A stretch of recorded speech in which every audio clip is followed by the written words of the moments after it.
Hello, I'm Nancy Inabnett, a realtor with John Rea Realty for over 20 years. I enjoy working with my clients all over Ouachita Parish. I'm here today to introduce Carrick Inabnett, a real estate attorney with landowner's title, who's going to touch on a couple of topics that may be completely unknown to buyers when they purchase property, but very important. Carrick, can you tell us about a few things you felt were important to buyers? Surveys are no longer required by lenders. In the old days, they were required all the time. I mean, every home closing that I ever did required a survey, but they're no longer required by the lenders. I recommend that all of the buyers, anyone I counsel, consider having a survey done.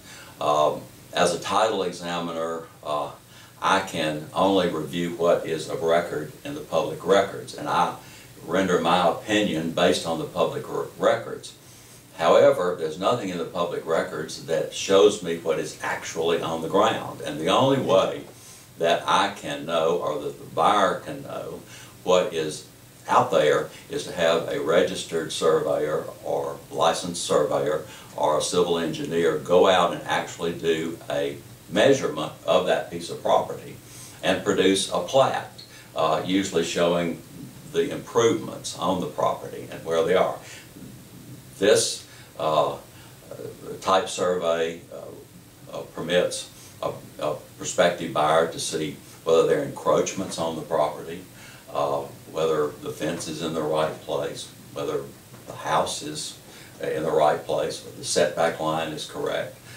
These items which are extremely important. So I recommend that buyer have a survey made. Now, the buyer is not protected in an owner's title insurance policy against problems which might be caused and could be revealed by an accurate survey of the property. So this is another reason for a buyer having a survey made. Well, I had a property in a residential area in North Monroe, and the buyer had a survey, and it revealed that the next door neighbor, his fence was 4 feet on my seller's property, and that was pretty major. So they finally worked out an agreement about it, because I don't know how many years it has to be there before it becomes their property. But of course the neighbor did not want to give up that 4 feet, and we got 2 attorneys who finally worked it out. But if that buyer had not had that survey made and later found out he'd lost 4 feet of his lot, he wouldn't have been a very happy camper. No, this is true. And especially if a buyer plans to put a fence on the property, or if the buyer wants to add on to their existing dwelling on the property, they should have a survey, and the line should be clearly established, and the pins, the points of around the property should be established by a licensed surveyor.